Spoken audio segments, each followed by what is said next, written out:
नमस्कार, आभार, अभिनंदन, स्वागत आप सभी का 1.25 लाख में। और सबसे पहले आप सभी दर्शकों को गणेश चतुर्थी की बहुत बहुत शुभकामनाएं। हम ऐसी आशा करते हैं, ऐसी उम्मीद करते हैं कि विघ्नहर्ता गणेश जी बाजार की जो विघ्नें बनी हुई हैं लगातार उनको दूर करें, हम सबके पोर्टफोलियो में अच्छे मुनाफे दर्ज हों, आप सबके पोर्टफोलियो में हरियाली हो। इन्हीं कामनाओं के साथ आज के कार्यक्रम का आगाज़ करते हैं और सबसे पहले वेलकम करते हैं हमारे आज के विशेष मेहमान रचित खंडेलवाल जी का। रचित सर, आपको भी गणेश चतुर्थी की बहुत बहुत शुभकामनाएं। कहाँ रह गए थे सर आप? तब से हम लोग इंतज़ार कर रहे हैं कि लोगों को शुभकामनाएं दें, आपको शुभकामनाएं दें। बताइए सर, पहले तो टिप्पणी बाज़ार पर कि कैसे देख रहे हैं बाज़ार को, और ख़ास तौर से ये छोटा हफ्ता है, बहुत लोगों के मैं अभी सवाल देख रहा था सर कल क्या हो सकता है। तो अभी की जो स्थिति है जिसमें कि हम देख रहे हैं टैरिफ आ चुका है, जीएसटी जो है 3-4 तारीख में जीएसटी काउंसिल की बैठक है, जीडीपी के नंबर इस हफ्ते हैं, बहुत सारी चीज़ों के बीच में बाज़ार में क्या दबाव बना रहेगा या कोई रिकवरी की उम्मीद आपको दिखाई दे रही है? सर, सबसे पहले आपको नमस्कार, सभी दर्शकों को नमस्कार and as always thank you for having me here. Ganesh Chaturthi की सर हम बात कर रहे हैं और गणेश चतुर्थी की आपको शुभकामनाएं, आपके पूरी टीम, आपके प्रोडक्शन और सभी हमारे दर्शकों को शुभकामनाएं। अब सर होता क्या है ना, हम लोग भी कई कबार जब चीजें बहुत सर के ऊपर से चले जाने लग जाती है ना, तो हम भगवान की शरण में ही चले जाते हैं। And what better day can be than Ganesh Chaturthi. बिल्कुल। सर, गणेश चतुर्थी का एक और फैक्ट है जो कल भी हम डिस्कस कर रहे थे कि 6 साल का अगर हम डेटा उठा के देखेंगे ना, तो 6 साल में गणेश चतुर्थी में 5 साल पॉजिटिव रिटर्न दिया है। अब ये कैलकुलेशन कैसे किया है? कैलकुलेशन ऐसे किया है सर, गणेश चतुर्थी और अनंत चतुर्दशी, तो उस दौरान का जो टाइम पीरियड है ना, एंड अब वो ये कि अब क्योंकि चीजें इतनी सारी हो गई हैं और इतना अनएक्सप्लेनेबल तरीके से आगे बढ़ चुका है कि हम भी गणेश जी की शरण, मतलब अभी मैं आपको बताऊं, practically I am shooting from my own house. अभी ओह। जो हमारे गणेश जी हम बैठाते हैं हर साल, हाँ। उनकी पूजा हो चुकी है। बाहर वाले गणेश जी की पूजा मैं शूट के बाद करूंगा। मैंने कहा भैया 2:30 बजे बाद आपसे मिलना होगा। तो अभी हम गणेश जी के ही उस स्तुति में बैठे हुए हैं कि भैया मार्केट समझा दो। चलिए, ये तो हो गई सर गणेश जी की बात। बट रियल टर्म्स में देखिए सर, हमको एक चीज समझनी होगी कि जो हम पहले भी डिस्कस कर चुके हैं, 25 बेसिस पॉइंट से ऑलरेडी आपका जो 53% टर्नओवर था यूएस के साइड से, वो खत्म हो गया था। और अब इसको आप 50 कर लीजिए, इसको 75 कर लीजिए, इसको आप जैसे करना चाहें कर लीजिए। कल के मार्केट का करेक्शन हम देखें, एक सेंटिमेंट जरूर था जिसमें कहीं ना कहीं हमने देखा कि एक प्रॉब्लम आती हुई दिखी। बट सर, कल भी जो हमने डिस्कस किया था ड्यूरिंग द डे, आप देखिए वो इंटेंसिफाई होता हुआ आया। बैंक निफ्टी ने अपना करेक्शन नहीं रोका। अब बैंक निफ्टी का जो रीशफलिंग हो रहा है, बैंक निफ्टी जिस तरीके से अपने आप को पोजीशन करके बैठी हुई है, वो हमें थोड़ा ध्यान से देखना होगा। अभी बहुत इंपॉर्टेंट हो जाता है कि बैंक निफ्टी आपको अब वापस सपोर्ट देना चालू कर दे। और मैं समझता हूं इन टाइम टू कम 1 से 2 दिन में जिस तरीके से बैंक निफ्टी पोजिशन है, आपको वो सपोर्ट देना चालू करेगी। अभी आईटी ने जो संभाल रखा है, उसमें कहीं ना कहीं आपको प्रॉफिट टेकिंग आती हुई दिखेगी। और सर, सबसे इंपॉर्टेंट बात जो आपने अभी स्टार्टिंग कमेंट्री में कही, 3 से 4 तारीख ये इनकी बैठक है और एक्सपेक्ट कर रहे हैं सर सुगबुगाहट है। अब देखिए इन रियल टर्म्स तो क्या होता है, 19 से 22 के बीच में कभी भी आपको अनाउंसमेंट और वो सारी की सारी स्लैब आती हुई दिख सकती है। And if I am correct, 22 तारीख को आपके नवरात्रे चालू हो रहे हैं सर। जी। तो नवरात्रों से आगाज, मतलब अगर ये कर लेते हैं सही तरीके से, तो जो कंफ्यूजन था कंज्यूमर ड्यूरेबल को लेके कि ये तो पूरा फेस्टिव सीजन लैग पीरियड में निकल जाएगा, कहीं ना कहीं ऑटो सेल्स में भी ये सब बातें आ रही थी कि ये प्रॉब्लम में चली जाएंगी। बट मैं समझता हूं अगर 19 से 22 तक सारी रेट्स आ गई, नई प्राइसिंग सेटल होती हुई दिख गई, तो उससे हमारे को textile sector, FMCG sector, consumer durable और आपका ऑटोमोटिव इंडस्ट्री, इन चारों सेक्टर्स में मूवमेंट देखने को मिल पाएगा इन रियल मार्केट टर्म्स। और फिर सर हम प्रोजेक्शन पे ही काम करते हैं, उनके सेल फिगर्स का आइडिया आएगा तो स्टॉक मार्केट में भी आपको उसी तरीके से मूवमेंट मिलता हुआ दिख जाए। चलिए ठीक, तो ये बात रही बाज़ारों को लेकर के। बहुत सारे दर्शक हमारे जो है बड़े सारे सवाल लेकर के आए हुए हैं और आपसे बातचीत करना चाह रहे हैं, आपसे सवाल पूछना चाह रहे हैं। तो एक एक करके ज़रा तमाम सारे प्रश्नों के उत्तर जो सर है आज लेते हैं से एक 10 हमारे। दिन पहले ना ये बात सुन के बहुत खुशी मिलती थी, अब आजकल ये बात सुन के थोड़ा सा डर लगता है कि नहीं नहीं सर। आपसे कुछ भारी सवारी करना चाह रहे हैं, तो वहां पे थोड़ा सा डर लग जाता है भैया, पता नहीं। बट मैं एक चीज कहना चाहूंगा सर, हाँ। और ये क्योंकि मार्केट डिस्कशन में कवर नहीं कर पाया था, थोड़ा सा ना जब मार्केट वॉलेटाइल होता है तो उसको ना हमको उसी तरीके से हैंडल करना होता हम्म। है। और रिकमेंडेशन, चाहे कोई भी आपके मार्केट एक्सपर्ट आए और किसी भी चैनल पे आए, उस टाइम की प्राइसिंग के हिसाब से उस टाइम के, सर एक और मैं टेक्निकल का ना एक व्यू पॉइंट शेयर करना चाहूंगा। टेक्निकल एनालिसिस ये कहता है कि 5 मिनट पहले तक की न्यूज अभी तक के स्टॉक प्राइस में या एसेट प्राइस में आपको दिखती है। 5 मिनट पहले तक की न्यूज, उसके बाद अगर कोई न्यूज डेवलप हो रही है जिससे स्टॉक प्राइस नीचे जा रहा है या ऊपर जा रहा है, ये हमारे भी कंट्रोल में नहीं है। और आज के टाइम में हम इतने ग्लोबल फ्रंट्स पे इतनी मल्टीपल न्यूज सुन रहे हैं और इतने डेवलपमेंट देख रहे हैं ना, कि एट टाइम्स जो हम बोल के गए हैं 3 घंटे बाद ही सिचुएशन बदल जाती है। तो ये सोचना कि इन लेवल पे ये बात हुई थी और इन लेवल पे ये बात हुई थी, इतना वॉलेटाइल और इतना लिक्विड मार्केट है ना कि चीजें बदल रही हैं। इसीलिए हम स्टार्टिंग से एक ही चीज कह रहे हैं, पोजीशन अपनी हल्की रखिए, और जो भी आप इन्वेस्टमेंट के तौर पे ले रहे हैं वो ऐसे लीजिएगा, जो हम लेवल्स भी आपको देते हैं कि अगर इतना नीचे आ जाए तो और खरीद लें, उस हिसाब से अपनी पोजीशन बना के रखिए। आपके लिए भी सेफ रहेगा और कम फ्रस्ट्रेटिंग रहेगा। और दूसरा, दर्शकों को भी थोड़ा धैर्य बनाना चाहिए। मतलब कल मैं देख रहा था, परसों देख रहा था, आजकल जो कमेंट जो टिप्पणियां रहती हैं, मतलब इन्होंने इतने पे तो पहले उस दिन बोला था कि 370 पे खरीदना, अब बोल रहे हैं इतने पे खरीद। बाजार की परिस्थितियों को देख करके लेवल्स बदलते रहते हैं, इस बात को समझिए। और इस बात को भी समझिए कि जब बाजार ही नहीं चल रहा है तो फिर कोई भी शेयर हो सकता है कि जो ना चले। थोड़ा सा धैर्य बाजार के अंदर रखिए। ये कोई ऐसा कोई फॉर्मूला नहीं है कि यहाँ से डालिए और 4 दिन बाद वो निकल के आ जाएगा पैसे जो है। तो थोड़ा पेशेंस के साथ बाजार में काम कीजिए। खासतौर से ये इस समय का जो बाजार है वो टाइम मांग रहा है। ये टाइम करेक्शन का दौर है और ये लगभग 1 साल का मुझे लगता है कि ये पूरा प्रोसेस जो है चलता हुआ दिखाई देगा।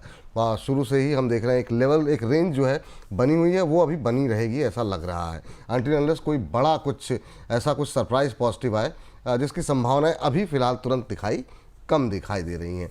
चलिए, इस बीच हमारे साथ एक दर्शक हाँ। अच्छा ठीक है, ठीक है। हाँ नहीं बताइए नहीं, जरा पहले दर्शक ले लीजिए सर, फिर मैं बात कर लूंगा और दर्शक चले ठीक। जाएंगे। आर्या आर्या जी हमारे साथ वेट कर रहे हैं। आर्या सर को नमस्कार। सर नमस्कार। नमस्कार, आर्यन बोल रहा हूँ सर। अरे आर्यन जी नमस्कार, कैसे हैं आप, कहाँ से बोल रहे हैं? बढ़िया, दिल्ली से बोल रहा हूँ। वाह वाह वाह, बहुत शानदार सर। बारिश हुई आज? जी सर, बारिश तो हुई है सुबह में। हाँ, हल्की बारिश हुई। लेकिन बताइए सर, कैसे याद किया, और गणेश चतुर्थी की बहुत बहुत शुभकामनाएं। क्या सवाल आपका? सर आपको भी बहुत बहुत शुभकामनाएं। सर मैंने रेलटेल उठाया है 444 के रेट पे। अच्छा, और थोड़ा सा आपने महंगा खरीद 220 लिया। शेयर है। कब तक वेट कर सकते हैं आर्यन जी? सर मैंने जून में खरीदा था। अब जून में सर आगे क्या करना चाहिए? हाँ चलिए ठीक है। देखिए, अभी जो सबकी निगाहें, सबकी उम्मीदें हैं, अब वो बजट पर है, क्योंकि जो रिजल्ट आए हैं अभी हाल फिलहाल में वो इतने उत्साहजनक नहीं है कि रेलवे शेयरों को बहुत ज़्यादा बूस्ट कर सकें। रचित सर के पास चलते हैं, वो ज़्यादा बेहतर जानकारी देंगे। सर अभी तो इनको 100 रुपये के आसपास का नुकसान पर शेयर हो रहा है। जून से वेट कर रहे हैं। आपकी सलाह क्या रहेगी? और रेलटेल के साथ ओवरऑल रेलवे की पिक्चर को आप कैसे देख रहे हैं? रेलवे में क्या आपका कोई पसंदीदा शेयर है जहां पर, क्योंकि अभी रेलटेल पे सवाल आया, फिर आरबीएनएल पे आ जाएगा, तो मैं चाहूँगा कि अगर 2-3 जो आरबीएनएल, आईआरएफसी, इन तीनों को अगर आप समेट दें रेलटेल के साथ तो। सर सबसे पहले तो आर्यन जी को नमस्कार और आर्यन जी को गणेश चतुर्थी की शुभकामनाएं। एक चीज मैं पूछना चाहूंगा, अगर आर्यन जी हैं, क्या ये दिल्ली को ही बिलोंग करते हैं या कहीं और से शिफ्ट होकर आए हैं दिल्ली? ये जो आपका विज्ञान जो है ना, ये जो मैं ओरिजिन मेरा बिहार से।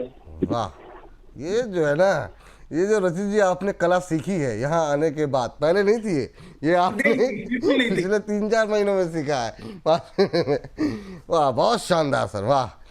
चलिए जी सर, कंटिन्यू सर, रचित चलिए, सर। आर्यन जी के लिए मैं अब एक चीज बोलूंगा। देखिए, आपने इतना डाउनसाइड देख लिया है, अभी आपको ये काउंटर सपोर्ट लेता हुआ दिख रहा है। और प्रीवियसली आप चेक करेंगे ना, इन्हीं लेवल्स पे आपको जनवरी में भी ये थोड़ा सा मूव करता हुआ दिखा था, और उसके बाद ये नीचे आया था। मतलब मैं एक्सप्लेन क्यों कर रहा हूं कि अब मैं आपको इसके पीछे का कारण भी दे देता हूं।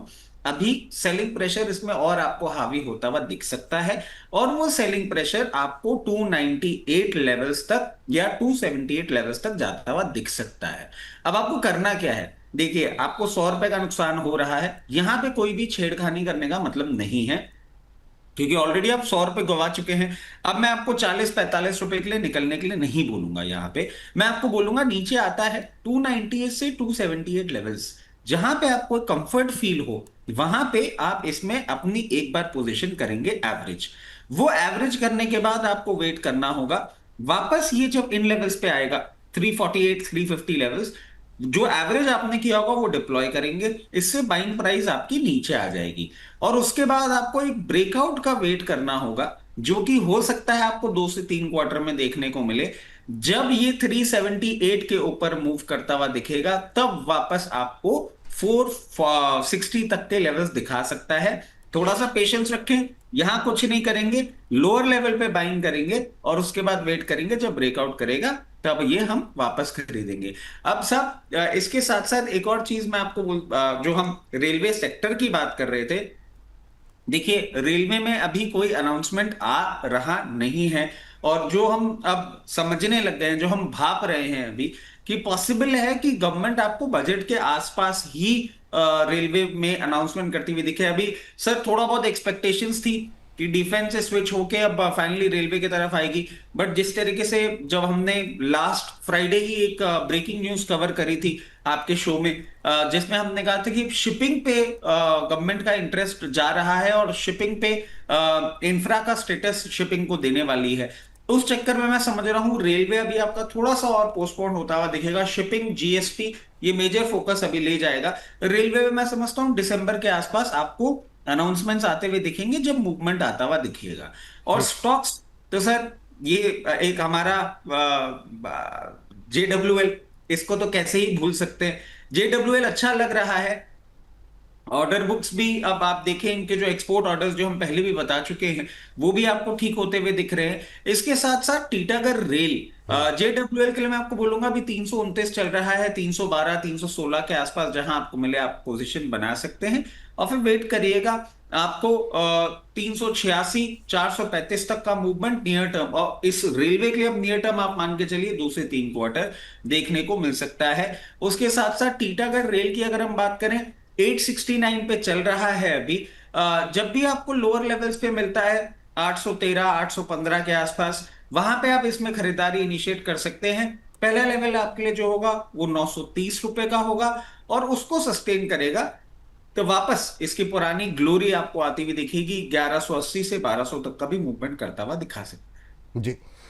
चलिए, ये बात तो है रेलवे सेक्टर को लेकर के। रेलवे में बहुत एक कॉमन सवाल है कि एवरेजिंग करें कि ना करें, कहाँ करें। तो क्या अभी इसके लिए थोड़ा धैर्य रखें, या फिर कुछ काउंटर्स हैं जहां पर आप एवरेजिंग की सलाह देंगे? नहीं सर, अभी आपको सब पे ही धैर्य रखना होगा। सारे काउंटर्स आप देखेंगे ना, बहुत बहुत मीडियम उस पे हैं, अभी ठीक। फर्दर डाउनसाइड आ सकता है, क्योंकि मार्केट वॉलेटाइल है और कोई न्यूज का सपोर्ट आ नहीं रहा है रेलवे में। आप देखेंगे ना, कहीं भी नहीं देखने को मिल रहा है। और सर जो बात रह गई थी, मैं एक जो चीज कहना चाह रहा था, और सब दर्शक अब इस बात को समझ पाएंगे इस एग्जाम्पल से, जब 2500 रुपए के आसपास बीएससी चल रहा था ना सर, तब हमने बात कही थी कि ये 2250 2300 के लेवल पे आएगा तो आप वहां पे एवरेज कर लेंगे। बट तब तक तुहिन जी का ये स्टेटमेंट नहीं आया था कि जो आपकी वीकली एक्सपायरी है ना वो खत्म कर देंगे। वीकली एक्सपायरी खत्म करने का स्टेटमेंट आया कब? Last Friday. उसके बाद बीएससी के लेवल हो गए शिफ्ट नीचे, रेवेन्यू कम हो जाएगा ना थोड़ा सा अगर ऐसा होता है, तो लोअर लेवल्स पे बाइंग करने की बात करी। तो ये एग्जाम्पल मैंने अभी क्यों शेयर किया है कि जब तक वो न्यूज नहीं आई थी तब तक आपको 2200-2300 रुपए में अट्रैक्टिव लग रहा था। अब उस न्यूज के बाद जो रेवेन्यू में प्रॉब्लम दिखेगी, इसीलिए आपको 1900 1950 बोला। तो ये कल एक मैंने पढ़ा था प्रदीप भाई के नाम पे ना था कि ये तो हाँ, 23 बोल रहे थे, बिल्कुल बोल बिल्कुल। रहे थे, बट इस न्यूज के बाद सिचुएशन बदल गई, तो बदल उसमें गई। क्या कर कहना सकते कहना सर, भावनाएं मेरी भी वही थी। आपने थोड़ा इसको और हैं? बेहतर तरीके से प्रस्तुत करके जो है हमारे दर्शकों को बता दिया, ये आपने बड़ा अच्छा किया। और ये देखिए 4-5 दिन के अंदर, एक हफ्ते में 11.5% का करेक्शन। इस पर बीएससी पे भी आज काफ़ी सारे सवाल हैं, मैं अभी बात करता हूं सर, लेकिन उससे पहले एक दर्शक हमारे साथ फ़ोन लाइन पर हैं, उनसे ज़रा पहले बातचीत कर लेते हैं। प्रदीप जी हैं मुंबई से। प्रदीप जी को नमस्कार। प्रदीप जी सुन पा रहे हैं? लगता है इतनी देर इंतज़ार कर नहीं पाए प्रदीप जी। प्रदीप जी, चलिए वोडाफोन पर इनका प्रश्न था सर। और ख़रीदारी करना चाह रहे हैं, 6 रुपये 75 पैसे पे ख़रीदे हैं, 500 शेयर इनके पास हैं। तो अब ये जानना चाह रहे हैं कि क्या करना चाहिए। तो बहुत ज़्यादा क्वांटिटी नहीं है, क्योंकि बहुत लोगों के सवाल ऐसे ऐसे आते हैं सर, 20,000 शेयर हैं, 50,000 शेयर हैं, तो वो थोड़ा सा कई बार डर भी लगता है। तो ये प्रदीप जी ने एक अच्छी स्ट्रेटजी है कि 500 शेयर लेकर के बैठे हुए हैं अपना छोटा सा इन्वेस्टमेंट करके। क्या सलाह रहेगी, और ऐड करें या ना करें? और ख़ास तौर से उस खबर के बाद सर, जब आ गई खबर की नहीं अभी तो हम इसमें कुछ नहीं करने जा रहे हैं जी।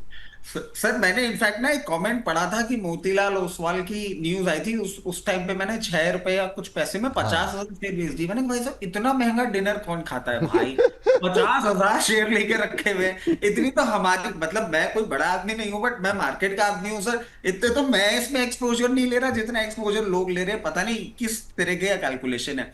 बट अब सर एक और चीज है, अब इंटरेस्टिंग चीज बताता हूँ आपको। मैं पढ़ रहा था ऐसे ही आज बैठ के, अभी इनकी फिर से एक मीटिंग का अनाउंसमेंट आने वाला है जिसमें ये और फंड रेजिंग करने वाले हैं। ये बातें चल रही हैं। एक तो मुझे समझ में नहीं आ रहा कि इनको पैसा देता कौन है, और इनको इतने पैसे आ जाते हैं, इतनी उधारी के बावजूद इतने पैसे आ रहे हैं, मतलब और कौन दे रहा है पैसे, मुझे ये बात समझ में आती नहीं है। बट अब ये वापस से पैसे जुटाने पे आ गए। मतलब सर इतना तो मुझे ध्यान नहीं पड़ता है कि स्कूल के दिनों में ना हमने बुक्स के बहाने या किसी और चीज के बहाने इतने पैसे अपने घर वालों से ले लिए होंगे जितने पैसे ये मार्केट से उठाते रहते हैं। इतनी फ्रीक्वेंसी इनकी बढ़ गई है। अभी फिर से इनकी मीटिंग होने वाली है और फिर से ये फंड रेजिंग कर लेंगे। तो अब ये कहानी चल रही है सर। और ये हर फंड रेजिंग पे ना मुझे एक ही चीज लगती है कि कहीं ऐसा नहीं हो कि ऐसा टाइम भी आके खड़ा हो जाए कि ये बोले भाई साहब हम इक्विटी डाइल्यूशन ही कर देंगे, कुछ नहीं मिला, सब घर जाओ अपने। क्योंकि इतनी बड़ी इक्विटी बढ़ते बढ़ते बढ़ते सर इस साइज की इक्विटी हो गई है कि आप समझिए 6 रुपए का भाव है पर मार्केट कैपिटलाइजेशन 72,000 करोड़ का है। आप समझिए कितने तो शेयर है इनके पास। अब इन्होंने प्रदीप जी ने जो ले रखा है, प्रदीप बोलते मेरे भाई मुंह से निकलने वाला था बट भाई बराबर ही है। इन्होंने जो ले रखा है मैं कहूंगा अच्छा है भाई साहब, इतना ही मेंटेन करो। अगर आना होगा ना कुछ तो 500 शेयर भी बहुत हैं जो लेवल अप देख रहे हैं। अगर आपको क्वांटिटी बढ़ाने का मन कर रहा है, आप चाह रहे हैं कि इसको 1,000 कर लें, थोड़ा सा कूल ऑफ होने दें। जहां भी आपको 6 रुपए 26 पैसे 6 रुपए 32 पैसे के आसपास मिले, वहां पे थोड़ा सा बढ़ा लीजिएगा। 1,000 से ऊपर जाइएगा मत। एक नॉर्मल इन्वेस्टर के लिए 1,000 शेयर काफी है सर। ये जब रिटर्न देगा, जो हम देख रहे हैं, अगर वैसी सिचुएशन हो जाती है तो लॉन्ग टर्म में अच्छा रिटर्न देगा। 1,000 शेयर काफी है। नहीं देगा ना तो जाने में 6,000 रुपए 6,500 रुपए जो गए गए, इतना ही रखिए। और ज्यादा मोह मत करिए इसके साथ। पड़ गया तो प्रॉब्लम हो जाएगी। बिल्कुल सही बात है। तो थोड़ा बहुत एक्सपोजर रख सकते हैं। हालांकि मुझे लगता है कि बहुत बड़ी संख्या में लोगों के पास जो रिटेल इन्वेस्टर हैं उनके पोर्टफोलियो में ये होगा। जिस तरीके से सवाल रहते हैं, जिस तरीके से लोगों का रिएक्शन आता है, छोटी रखनी है सर, मतलब टेंशन नहीं दे। ठीक है सर, बिल्कुल ऐसी चीज समझिए ना, क्वांटिटी क्यों बड़ी करनी। बिल्कुल सही बात। हमारे एक दर्शक है सर विशाल शर्मा जी, कह रहे हैं, हमारे प्राइम मेंबर भी हैं, कह रहे हैं विपुल जी कल बोनस की बेसिक मेंबर ली मैंने, ना आपने मेरा स्वागत किया ना सवाल लिया। तो स्वागत अभी कर लेता हूँ हाथ जोड़ करके। Welcome to the family sir, हमारे प्राइम मेंबर बन चुके हैं आप और आपका बहुत बहुत स्वागत है। तो स्वागत तो हो गया आपका। इंडियन होटल पे इनका सवाल है सर, वो भी ले लेते हैं। और इनका सवाल इन्होंने लिए हुए हैं 789 पे इंडियन होटल्स के शेयर, और कह रहे हैं 16 शेयर हैं इनके पास। ये एवरेज कहाँ करना सही रहेगा? अभी एवरेज क्या करना, 12-15 रुपये नीचे आया है अपने 80 पे 89 पे लिया। अच्छा 10-20 रुपये नीचे आया सर इंडियन होटल्स। सर ये जो पूरी कंजम्पशन थीम पे दांव लग रहा है, उसमें ये सेक्टर कैसा लग रहा है आपको? काफ़ी बातें हुई बीच में, कुछ एक शेयर काफ़ी अच्छे चले भी। इंडियन होटल्स में क्या पोजीशन बनाई रखी जा सकती है, आपकी टिप्पणी क्या होगी? सर देखिए इंडियन होटल्स ना अभी बहुत कंफ्यूजन में है। और मैं आपको बताऊं कंफ्यूजन में क्यों है, क्योंकि बातें क्या आ रही हैं सर, बातें ये आ रही हैं अभी यहाँ पे कि जो होटल इंडस्ट्री है उसमें करीबन जीएसटी की जो बात हो रही है ना सर, एक रैक रेट के ऊपर, मतलब आप मानिए 7,500 या 10,000 के रैक रेट के ऊपर करीबन 40% जीएसटी वाली बातें हो रही है। बहुत कंफ्यूजन है। और अगर ऐसा होता है ना सर तो थोड़ी सी प्रॉब्लम आपको बढ़ती हुई दिख सकती है। मैं समझता हूं एक बार वो क्लैरिटी आना हमारे लिए बहुत इंपॉर्टेंट है कि कौन सी प्राइसिंग पे, कौन सी स्केल पे आपकी जीएसटी रेट फिक्स होती हुई दिखती है। अब अगर इंडियन होटल उस जीएसटी के अलावा भी हम वेट करें और देखें, इसके फंडामेंटल्स देखें, वैसे बहुत अच्छी कंपनी है सर इंडियन होटल्स, और मैं समझता हूं इसकी चेन आपने देखी होगी। और जिस तरीके से पी मल्टीपल पे पूरी, अगर हम होटल इंडस्ट्री की बात करें तो एक एग्जांपल दे देता हूं, आईटीसी होटल्स है अभी 78 के पीई पे चल रहा है। ईआईएच थोड़ा सा चीप है बट ठीक है। चैलेंज होटल्स 78, ये लेमन ट्री 60, ये चल रहा है सर 63 पे। मतलब एक नॉर्मल पीई पे चल रहा है, बहुत ओवर प्राइस्ड भी नहीं है तो बहुत एक्सपेंसिव चीप भी नहीं है। जिस तरीके से ये चल रहा है, अगर एवरेज के लेवल ये देखेंगे तो मैं इनको एक ही चीज बोलूंगा, अभी फॉर द टाइम भी कुछ नहीं करना है। 748 के आसपास आता है तो थोड़ा सा एवरेज करिएगा। मैं इसलिए बोल रहा हूं क्योंकि अभी एक रेंज में चल रहा है, बहुत एग्रेसिव मूवमेंट नहीं आता है। 748 के आसपास आके थोड़ा सा एवरेज करेंगे। अगर 40% जीएसटी वाली न्यूज के ब्रैकेट में ये आता है तो ये फॉल कर सकता है 666 तक, 666 रुपए तक, वहां पे कहीं ना कहीं बेस बनाएगा। वहां पे अगर चाहें तो और एवरेज करिएगा, अदरवाइज अभी कुछ नहीं करना है, वेट करना है। कोई ब्रेकआउट नहीं आने वाला है, ये भी मैं आपको बता देता हूं। अभी जिस तरीके से चल रहा है, मैक्सिमम अपसाइड इसमें 802 रुपए का दिख रहा है जी। 806 के ऊपर सस्टेन करेगा, फिर फाइनली आपको एक मूवमेंट देता हुआ दिख सकता है जो कि 870 रुपए तक होगा। उसके लिए आपको 1 से 2 क्वार्टर रुकना पड़ेगा। No magic happening any near time soon. चलिए ठीक। और अभी अभी मुझे ये बताया जा रहा है सर कि ये जो हम मार्केट मास्टर रात को 8 बजे अपलोड करते हैं उसके लिए सिर्फ 20 मिनट का समय है, तो कोशिश करेंगे कि अब यहाँ से थोड़ा सा ज़्यादा से ज़्यादा दर्शकों के सवाल ले लें ताकि रात में फिर लोग हमको डांटे नहीं। तो अभी जो है एक टिप्पणी आई है करीम साहब की और कह रहे हैं कि वेरी गुड आफ्टरनून विपुल जी, रचित जी, और कह रहे हैं क्या फार्मा सेफ है, अगर है तो Emcure pharma. Sir pharma safe कहाँ से, रोज़ ट्रम्प साहब के स्टेटमेंट पे स्टेटमेंट आ रहे हैं, तो ऐसे में सेफ तो कुछ नहीं है। लेकिन सर इनकी टिप्पणी बहुत अच्छी है, बहुत लोगों के सवाल रहते हैं फार्मा पे, और चूंकि बहुत लंबे समय तक एफएमसीजी और फार्मा को ये कहा गया कि ये डिफेंसिव स्टॉक्स हैं, बाजार में जब गिरावट हो तो इनमें पोजीशन बनानी चाहिए, क्या उस कैटेगरी में अब फार्मा रह गया है? अब सर ये एक और बहुत मजेदार डिस्कशन के लिए आपने मुझे वो दे दिया है सर। जी। ये बात देखिए, ये बात सब जानते हैं, जितने भी इन्वेस्टर्स हैं सब जानते हैं कि डिफेंसिव होता है एफएमसीजी और फार्मा। अब आप देखिए मार्केट की परिस्थिति किस तरीके से बदली है कि ट्रम्प साहब ने आपके डिफेंसिव को ही ना इतना ज्यादा लुजकुल बना दिया, इतना ज्यादा प्रॉफिट में बना दिया है कि बेचारे वो डिफेंसिव भी अब सेफ नहीं बचे।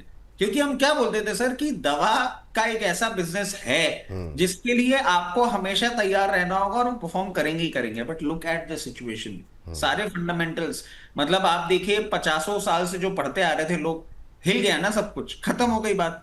अब वो जितने 50 साल से या 100 साल से लोग लिखते आए थे सब बेवकूफ बन गए एक बार में। यही चीज, ये एक बहुत इंपॉर्टेंट पॉइंट आप लेकर आए हैं कि ऐसी कंडीशन आ गई है मार्केट की, हम लोगों ने कभी नहीं देखी। मैं तो कोई बहुत पुराना आदमी नहीं हूं, 20-21 साल हुए होंगे टोटल मार्केट में, बट हमेशा देखा था ये सेफ पार्किंग होती थी फंड्स की। अब इनकी भी ऐसी हालत करके छोड़ दी है डोनाल्ड ट्रंप साहब ने कि इनमें आज हाथ लगाने की हिम्मत नहीं होती है। और प्रैक्टिकली सर जिस तरीके से सिचुएशन बन रही है, 10 दिन पहले ही अनाउंसमेंट आ गया था कि एपीआई, अमेरिकन कंपनीज को बोल दिया था साल 6 महीने के एपीआई आप प्रोक्योर करके रख लो, क्योंकि जो ये बात बोल रहे हैं ना अब वो करते हुए भी दिख रहे हैं। और इन्होंने फार्मा के लिए नॉट टू फॉरगेट 200% टैरिफ की बात करी है। अगर 200% टैरिफ ट्रिगर होता है ना तो पूरा का पूरा फार्मा सेक्टर एक बार प्रॉब्लम में आ जाएगा। अभी फार्मा और आईटी के लिए कल भी मैंने आपको बोला था, आईटी टैरिफ में डायरेक्टली नहीं आ रहा है, बट ट्रम्प साहब को किसी भी रोक टोक की जरूरत नहीं है, वो कभी भी कोई भी अनाउंसमेंट कर देते हैं। तो प्लीज आईटी फार्मा में थोड़ा सा लिमिट बना के चलिए तो बेटर रहेगा। आईटी फार्मा में लिमिट बना करके चलिए, क्योंकि अगर टारगेट इंडिया है तो अगला टारगेट फार्मा और आईटी हो सकता है। इस पर हमने कल काफ़ी अच्छे से डिटेल में बातचीत की थी यहाँ पर। चलिए इस बीच जो है हमारे अगले दर्शक हैं असगर अंसारी साहब, कह रहे हैं कि डॉक्टर एम एस गर अंसारी बक्सर बिहार से हैं, कह रहे हैं विपुल सर, रचित सर को गणेश चतुर्दशी की बहुत बहुत शुभकामनाएं। आपको भी अंसारी साहब बहुत बहुत शुभकामनाएं। लंबे समय के लिए बीएल के शेयर को किस भाव से नई खरीदारी करना ज़्यादा बेहतर होगा? तो ये सवाल मैं अपने मन से डिफेंस में नहीं कर रहा हूँ, असगर अंसारी साहब का सवाल है, ये भी बताना पड़ता है सर। आजकल कहते हैं कि आप लोग डिफेंस ज़्यादा डिस्कस कर रहे हैं। दूसरा सर, एक बड़ी समस्या है देश में सर, ना करें तो समस्या, कर लो तो दिक्कत। अच्छा, वो आप बात बीएससी को कर रहे थे ना, तो सर काफ़ी सारी क्वेरीज भी हैं। मैं चाहूँगा सर बीएससी पे जरा एक बातचीत हो जाए। अभी क्या लग रहा है, क्योंकि ठीक ठाक गिरावट तो आ गई, अभी हम चार्ट भी दिखा रहे थे बीएससी का, तो ये बीईएल और ये बीएससी दोनों बी को एक साथ जोड़ करके जरा बताइए क्या किया जाए, क्योंकि दोनों पर ही आपका राय जो है वो काफ़ी बेबाक रहती है। ये बीएससी स्क्रीन पर 11.5% टूटा है पिछले 4-5 दिन के अंदर। और कहाँ पे जाकर के एवरेज करनी चाहिए, क्योंकि एवरेजिंग को लेके बहुत लोगों के सवाल है। और बहुत लोग तो, हमारे एक दर्शक थे कह रहे थे कि पांडे साहब ने तो पैर उठाया तो सीधे मेरी कमर पे ही मारा।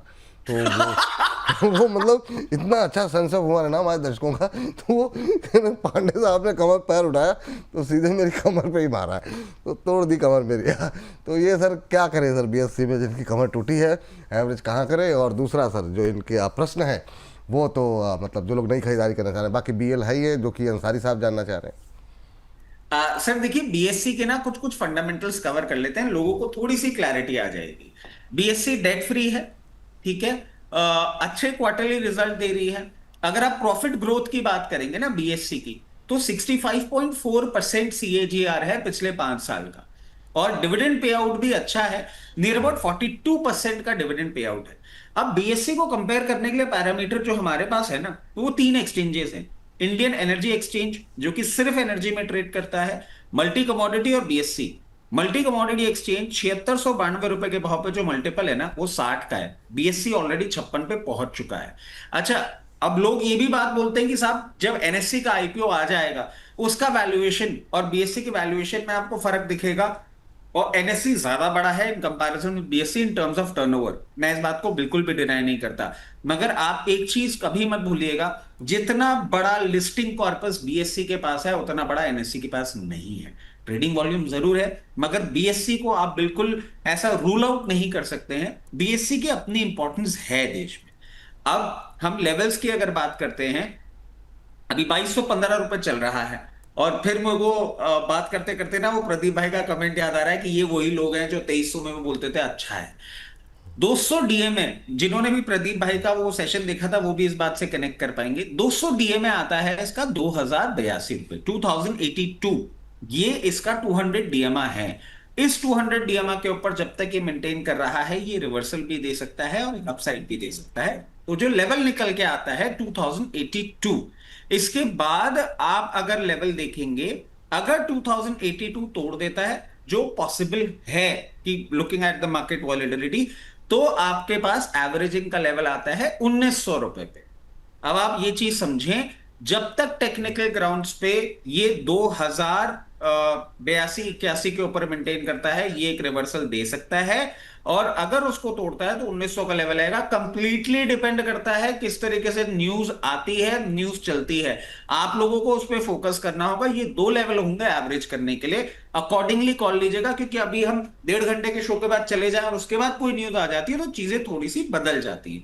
तो ये हो गया बीएससी का लेवल। और बीएससी अगर 2081 के ऊपर मेंटेन करता है, आपको पहला लेवल देगा 2500 रुपए का, और 2500 रुपए के ऊपर मेंटेन करने के बाद इन टाइम टू कम, जो कि अभी नहीं आने वाला बट जब भी आएगा, 2860 से 2940 तक के लेवल दे सकता है।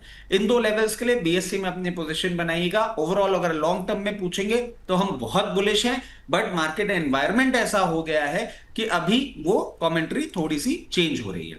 ठीक सर, अब आ जाते हैं बीईएल के ऊपर। तो देखिए बीईएल सर 305 रुपए पे कवरेज अपन ने चालू किया था, और उसके बाद आप देखिए इसने मूवमेंट किया था।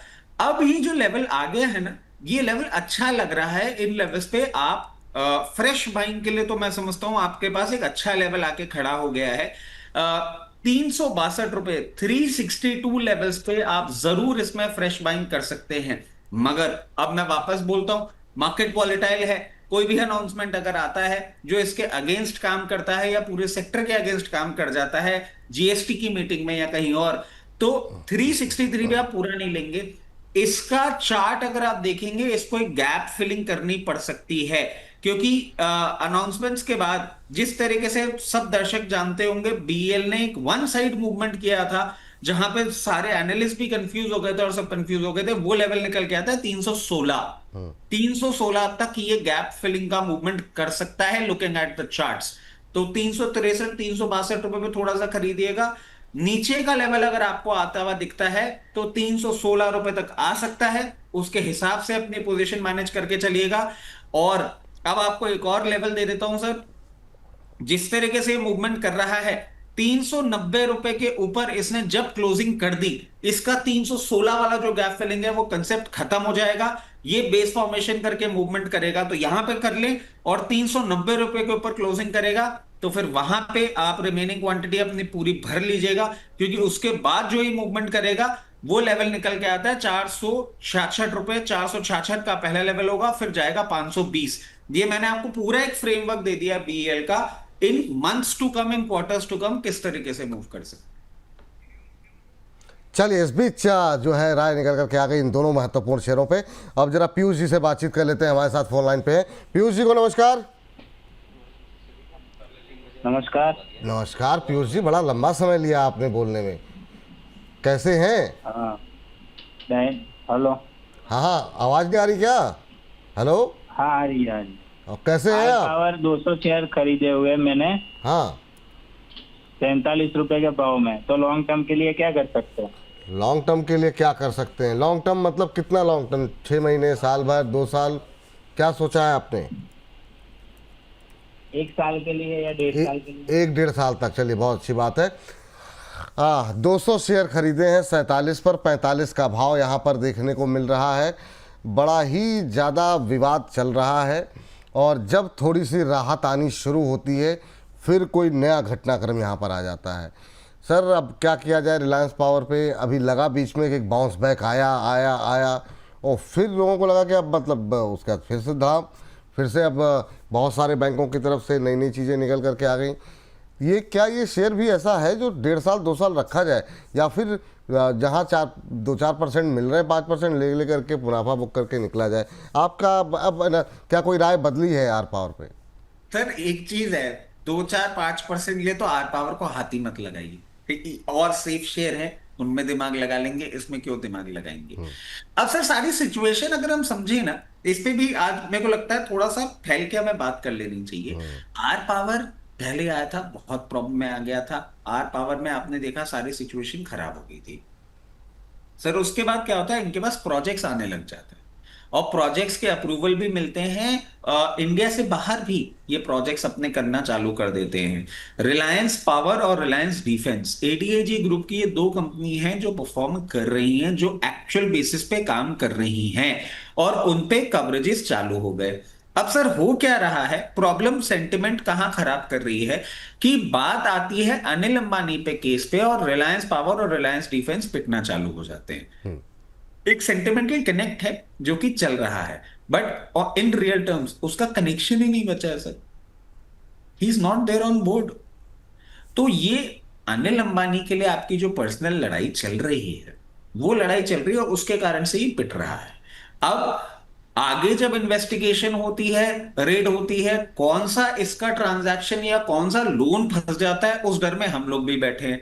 अभी at the very face of it हमको प्रॉब्लम नहीं दिख रही है, बट क्योंकि इतनी सारी चीजें इस साल ने सिखा दी है, दिखा दी है ना मार्केट के बारे में, कि 100% कॉन्फिडेंस तो कहीं भी नहीं होता हुआ दिख रहा है। अब इन्होंने 47 पे ले रखा है। इनको मैं एक ही चीज कहूंगा, 2 तरीके हैं इस पर्टिकुलर ट्रेड को हैंडल करने के।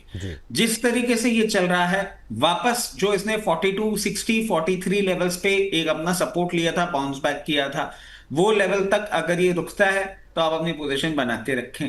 अगर वो लेवल तक नहीं रुकता है तो पोजीशन काट दें और निकल जाएं, क्योंकि उसके बाद ये सपोर्ट लेगा 34 से 35 रुपए के आसपास, उसके पहले नहीं निकलेगा।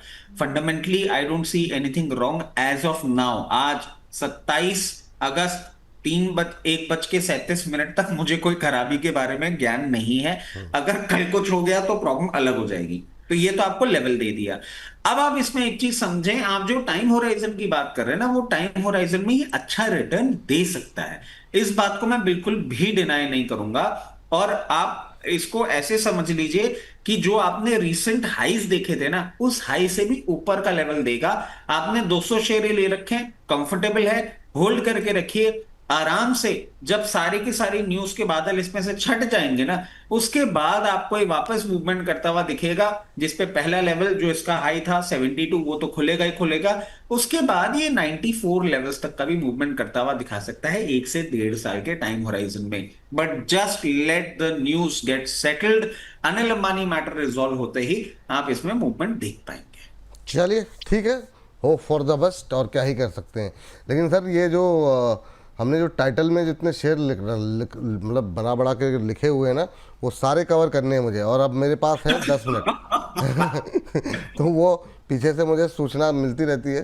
तो अब सर ये जो आपके फेवरेट शेयर सारे आ रहे हैं, आर पावर में बात हो गई, ये हमारे संग्राम जी हैं, संग्राम कुमथेकर साहब कह रहे हैं, नमस्कार सर, मेरे पास जेपी पावर वेंचर्स के 20,000 शेयर हैं, 22.77 के एवरेज के हैं, अधिग्रहण की बात चालू है, तो आगे बढ़ेगा या नहीं, और कितना समय रुकना पड़ेगा। तो ये मतलब बेसिक सवाल है इनका ही नहीं, बहुत लोगों का, क्योंकि जब ये खबर सामने आई थी अदानी वाली, और उसके बाद से जब रफ्तार पकड़ी थी, तो काफ़ी लोगों की पोजीशन यहाँ पर पहले से भी थी सस्ते, जब चूँकि सुजलॉन में आई, आर पावर में तेज़ी आई, तो फिर लोगों को लगा जेपी पावर भी अगला जो है वो आर पावर और सुजलॉन बनेगा। तो अभी क्या करना चाहिए सर, क्योंकि अब फिर से बात आ गई है, और आज महत्वपूर्ण खबर जो आई कि सीसीआई की तरफ से यहाँ पर मंजूरी मिल गई है वो, और इसको लेकर के अब बाकी अप्रूवल बाकी है, बिड करना बाकी है। लेकिन ये तो लग रहा है कि मामला सिर्फ कोरी अफवाह नहीं है, इस पर जो है सीरियस जो है कामकाज चल रहा है। तो अब क्या ये एक ऐसा कैंडिडेट है जिसमें, क्योंकि मुझे लगता है कल थर्सडे को मोमेंटम रहेगा यहाँ पर और तेज़ रह सकता है इस खबर के आने के बाद, तो उसमें जिनके पास है, जैसे अब इनके पास है, उनके लिए क्या सलाह रहेगी? इनकी तो बहुत ऊपर खरीद रहे, लेकिन जिनके नीचे की खरीद है, क्या करना चाहिए? उसमें रैली में निकलें, बने रहें, जो लोग फ्रेश बाई करना चाह रहे हैं वो कर सकते हैं, नहीं कर सकते हैं? सर देखिए, आपकी ना एक बात मैंने पकड़ी, और वो बात मैं कहना चाहूंगा। आपने कहा लोगों को लगा ये आर पावर और सुजलॉन की तरह मूव करेगा, वैसे ही तो कर रहा है। बदला क्या है? सभी नीचे है, कुछ नहीं बदला, वो भी नीचे आ गया, उनके साथ ही आया है। हाँ, तो लेकिन चलिए, सुजलान 8 से 85 पहुंच गया, ये बेचारा मतलब जो है झूल रहा है अभी थोड़ा सा, ये थोड़ी सी समस्या है जी। नहीं नहीं बिल्कुल सर, वो तो मजाक वाली बात थी। बट देखिए, ये एक पॉजिटिव सेंटिमेंट है, जो सर आपने भी मतलब ऑफ द रिकॉर्ड मेरे से न्यूज शेयर करी थी, इसके बारे में मैंने थोड़ा पढ़ा था। मैं एक्चुअली देखना क्या चाह रहा था, मैं देखना ही चाह रहा था किस प्राइसिंग पे हो रहा है और आगे उसकी डिटेल किस तरीके से आती है। अभी तक जो अप्रूवल आया है, ये एक इंपॉर्टेंट अप्रूवल है कि कंपटीशन कमीशन से आपको ये अप्रूवल मिल गया है, और अब ये एक मर्जर, ये मतलब पूरा का पूरा एंटिटी जो है वो अडानी एंटरप्राइजेज या अडानी ग्रुप में जहां भी ये जाती है उसमें आपको जाती हुई दिखेगी। अब सर इसमें देखने वाली बात क्या है, फॉर्चुनेट है ये बात कि Adani is taking over, because हमने कुछ कुछ अंबानी साहब के जो ऐसे एक्विजिशन देखे हैं ना, उनमें प्रॉब्लम देखी। अब इनके पास जो शेयर है, मैं एक चीज इनको बोलना चाहूंगा कि भाव में इतना बड़ा डिफरेंस नहीं आ रहा है कि आप यहां कोई भी छेड़खानी करें। कल किस तरीके से स्टॉक रिएक्ट करता है, कल हो सकता है ये स्टॉक अगर खुलता है, अभी 18 रुपए 5 पैसे बंद हुआ है, 20 रुपए 11 पैसे तक भी मूवमेंट करता हुआ दिख सकता है। अगर ये न्यूज ओवरनाइट आपको और डेवलप होती हुई दिखती है, जिसमें और डिटेल आती है इनके लिए बेनिफिटिंग, तो 21.5 रुपए तक भी मूवमेंट करता हुआ दिख सकता है। तो there is no point jumping the gun. जिन लोगों ने लोअर लेवल पे ले रखा है उनके लिए भी अभी कुछ नहीं करना है, और अगर इनको एवरेज करना है या इस प्राइस रेंज में जिन्होंने लिया उनको एवरेज करना है, तो अभी तक की न्यूज के हिसाब से मैं एक ही चीज बोलूंगा, 15 रुपए 90 पैसे के आसपास आएगा, वहां कुछ करिएगा, अभी नहीं। और वहां भी करने से पहले अगर एक बार शो के माध्यम से हमसे सवाल कर लेंगे तो वो सही रहेगा। जिस तरीके से मूव कर रहा है, जिन लोगों ने लोअर लेवल्स पे लिया है, 23 रुपए 10 पैसे सर पहले आपको एक लेवल दिया था सपोर्ट का, कि उससे नीचे अगर ये जाएगा तो और नीचे जाएगा। अब वो 23 रुपए 10 पैसे ही इसका रेजिस्टेंस बन गया है।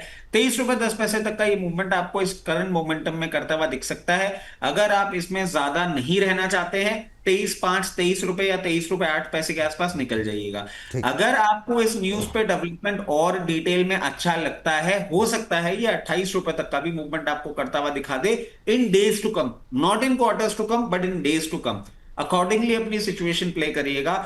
हाईएस्ट हाई ₹28 दिखता है।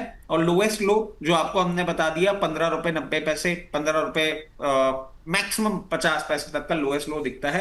अकॉर्डिंगली अपनी ट्रेड मैनेज करिएगा। ठीक सर। ये जो हमारे एक ललित कुमार जी हैं वो जानना चाह रहे हैं इरिडा को लेकर के, उनका सवाल है। इन्होंने 190 पे लिए हुए हैं और इरिडा भी एक ऐसा मतलब वो एनएचपीसी जैसा सरदर्द हो गया सर।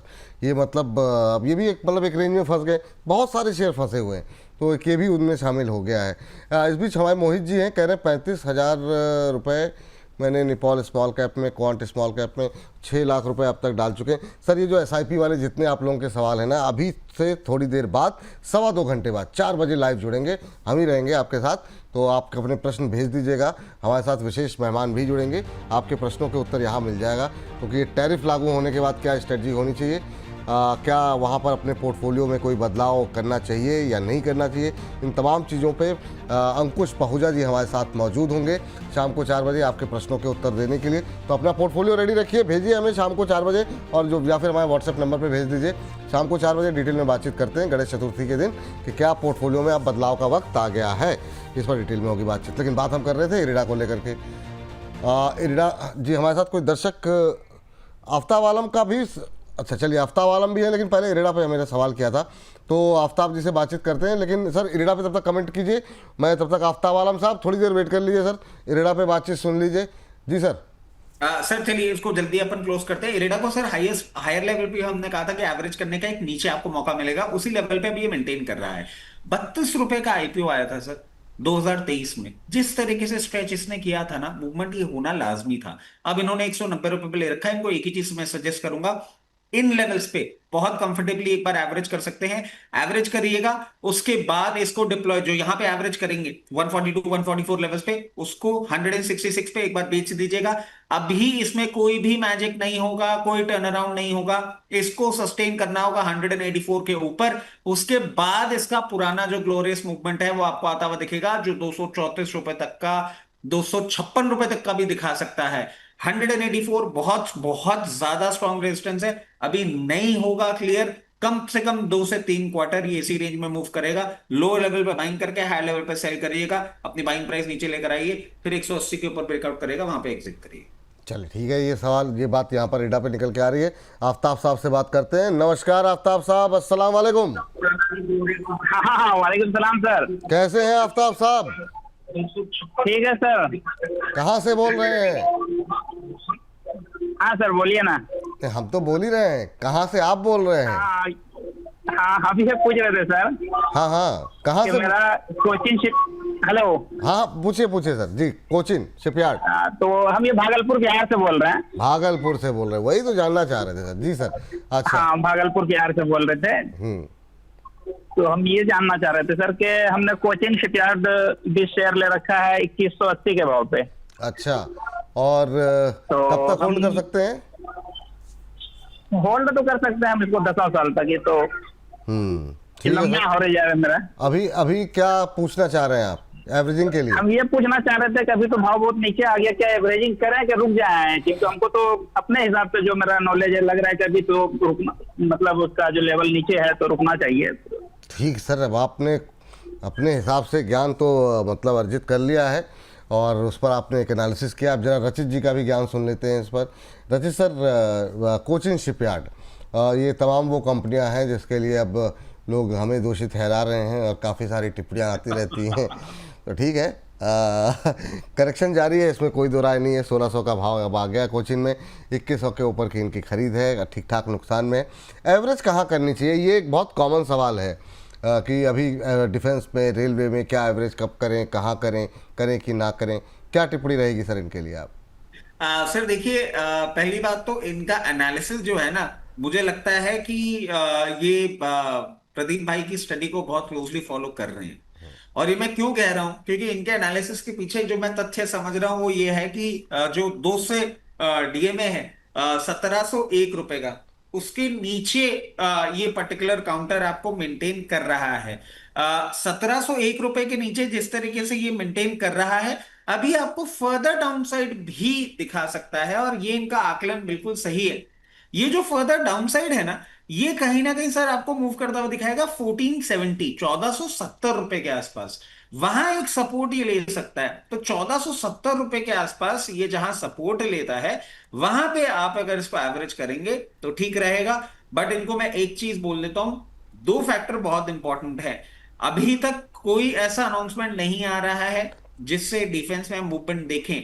बट ये कोचीन शिपयार्ड एक्सेप्शन क्यों हो सकता है सर? लास्ट फ्राइडे जो हमने एक न्यूज कवर करी थी कि शिपिंग को इंफ्रा का स्टेटस दे सकती है गवर्नमेंट, फिर फंड बहुत ज्यादा इसमें आएगा और तब ये जो मूवमेंट करेगा सबसे पहला लेवल खोल के दिखाएगा 2050 रुपए, 2050 वहां पे सस्टेन करेगा तो वापस 2400 रुपए तक का ही मूवमेंट करता हुआ दिखा सकता है। उस न्यूज को क्लोजली वॉच करिएगा, वो न्यूज आ गई तो जो लेवल वो खरीद लीजिएगा, वरना जो लोअर लेवल आपको सुझाया गया है वहां पे इसको एवरेज कर लीजिए। ठीक है सर, ये कोचिन शिपयार्ड पे हमारे ब्रिजेश सिंह जी जानना चाह रहे हैं, सुजलॉन एनर्जी 8 महीने के लिए फ्रेश बाई कर सकते हैं क्या सर? तो फ्रेश बाई के लिए जानना चाह रहे हैं। एक शेखर जी कह रहे हैं क्या आपका उज्जैन वालों ने क्या बिगाड़ा है? हमारा सवाल क्यों, कैसी बात कर दी, महाकाल की नगरी उज्जैन, मतलब कैसी बात कर रहे हैं आप? हाँ, सवाल जो है अगर समय मिलेगा तो बिल्कुल आपका ले लिया जाएगा सर। शहर के हिसाब से थोड़ी सवाल लेते हैं सर, मतलब सर अजीब अजीब शिकायतें हैं, क्या क्या किया जाए? बताइए सर, आप पहले बताइए सुजलॉन के बारे में। 8 महीने के लिए फ्रेश बाई के लिए करना चाह रहे हैं, 57 रुपये के आसपास चल रहा है, कर सकते हैं करंट लेवल पे? देखिए मैं इनको एक ही चीज कहूंगा कि सुजलॉन ना अभी प्रैक्टिकली वो लेवल्स पे ट्रेड करने लग गया सर। जब हमने आप देखें एक टाइम था, और ये टाइम मैं आपको बताता हूं कब से, जनवरी से लेकर, और इसने परेशान किया था मई महीने तक। एक लेवल था जिस एक लेवल पे ये मूव करता था, फिर इसने एकदम से मूवमेंट किया। अब वापस ये ना थोड़ा सा टाइम ले सकता है, 8 महीने का टाइम होराइजन, जनवरी से मई 5 महीने तो ये हो ही गया। तो अगर आप 8 महीने के लिए भी लेना चाह रहे हैं तो मैं एक ही चीज कहूंगा कि ठीक है, आप एक बार ट्राई कर लीजिए इसको।